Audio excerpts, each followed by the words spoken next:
Nasi ndichangoti ga sanzaure kutema ugariri kwemupasha munyowani hazvina kumira zvakanaka. Kusangana zvekare kwataita paCoolin TV muri yeZimbabwe. Kana uchangosvika panapa iri first time yako, gara walaika, indobva ndangoisa gun salute. Ndauya ndine nyaya nyowani zvekare panapa, nyaya iri kuitika, nyaya yanyorwa on Facebook, on social media, on WhatsApp channel naAdvocate Nelson Chamisa. Nyaya iyi ndakaitarisa, ndiri kuona kuti vanhu vakaona kuti ko waiziti munhu uyu akangonyarara mazuva ano. Ndobva ati no, ndine plan B, ndodzoka tiri tichingotaurirana tichionesana ipapo. Vamwe ndo vari kuti imimi nchimbomirai kumuti president because akasiya basa, imimi ndamakupuza mukumuti president wechi akasiya basa, haasi siri president wekuopposition ikoko. Vamwe vakati aiwa madii kumuti pastor, zvinhu zvine chingotaurwa zviperi. So panapa muri Zimbabwe nyaya yekuitika ndeyekuti anyora akati from bread of adversity to the bread of increase, the tale of two breads. We are going through a rough path, but it's the pathway to our blessed, prosperous and glorious future.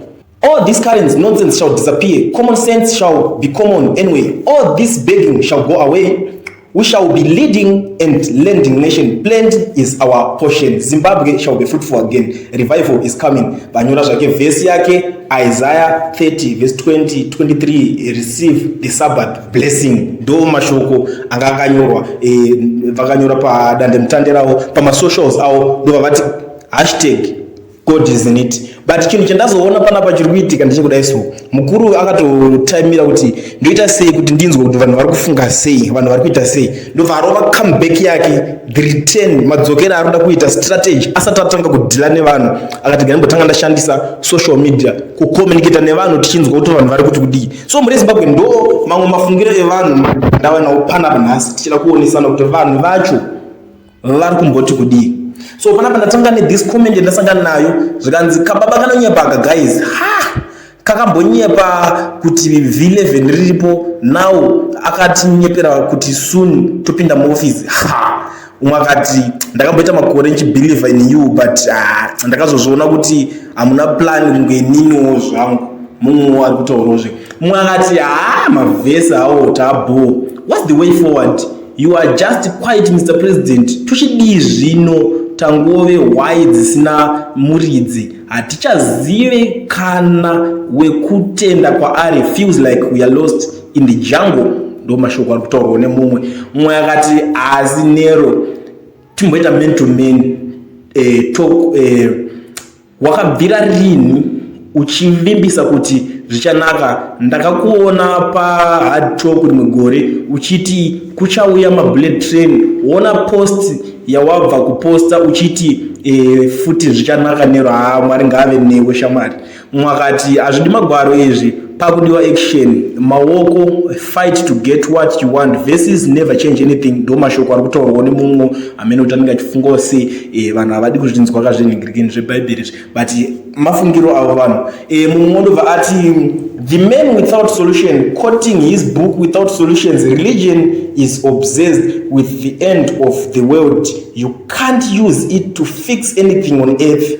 Mumwe uyu ari kudya marasha achitaura. Mumwe akati when will it come president? This is too much. I'm having sleepless nights because of our situation we are suffering. Mumwe uyu. Mumwe akati iri ndo rako basa chairo, kwete zvekutenderedza vanhu musoro. Ukangopiwa chipakeji chako ndobva wati ziya hako plan chaiyo hamuna henyu. Ameno nyaya yacho chipakeji chechi ari kutaura icho vari kuedza kutaura in other words kuti pamwe ani kunenge akapiwa mari yekuti anyarare ameno kuti nani kozi kunongoziva kuti maZimbabwenzi sekutaura kwazvakamboitwa musi uno napresident Mnangagwa zvinzi maZimbabwenzi tongobvumizei kungorotomoka vanongotaura zvese nekwanenge vasina kuswera. Mumwe akati as long as you are not prepared to bring all opposition figures together and form a formidable united party, you shall keep on dreaming. The earlier the better. Batanidza vanhu, and the moment is now. Forget about one man band or else zvichangopera muzviroto. You are splitting the opposition party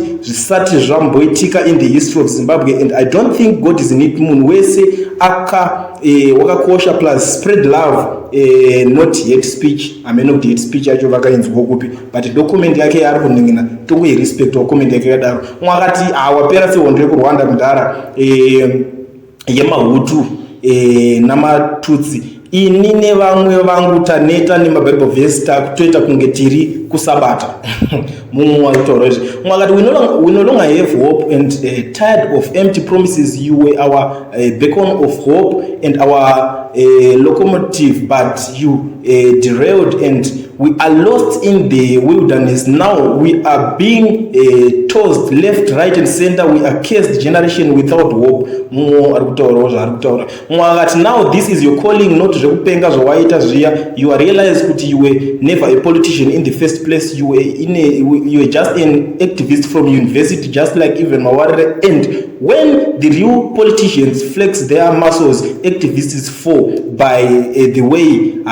Wapera wangu mumwe ari kutaura zvekupera amene kuti kupera kwavanoti kupera kuita sei. Umwe akati apa muri kumuti president wei handi akasiya basa here akazokuudzai kuti ave president wechi makuti akakudzungaira so. Mumwe akati ichokwadi but mukuwanza mavhesi achapedzisira asisina meaning. I think the reason why tasvika patiri inhau yekusabvuma kuti takakonewa. The same applies to you as a leader. Kungobvumawo kuti boys rangu ZANU-PF yandiremera ngatimboisawo nhingi zvakakosha izvozvo mumbotirawo zvimwe. Mumwe akati nhai president nyika yese zvayangopera nekutengerwa maakwa nemabenzi zvichireva ndiko here kuparara kwestruggle yamakasiyirwa here nababa Tsvangirai, the strongest opposition party in the country, the majority of the citizens.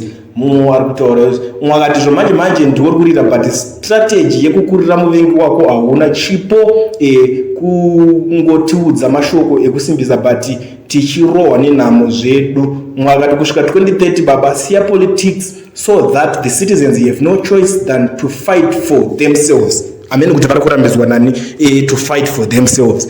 Vari kuda kutanga vambofaitirwa nomwe munhu. You see, no problem yatinayo manje semaZimbabwe kuti umwe anenge achiti no iwewe ndiwo uri kuzoti munhu wese apa the door is open. Maballot ningirikinaye unongoenda ungonofailawo ako mapapers but vanhu havadi kuzvienzwa izvo. Vanenge vachiti iwo enda pamberi tozokutera mushure.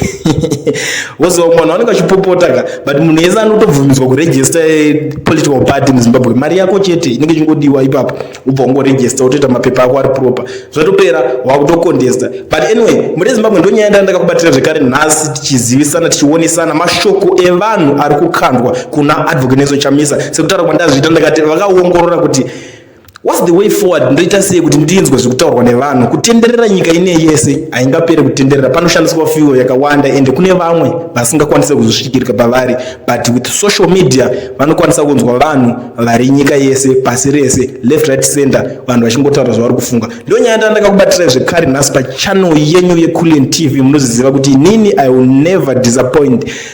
Saka kana uchingotanga kusvika pana peri first time yako gara wasubscribe because nyaya dzakadai izvo idzi tinge tichidzifambira.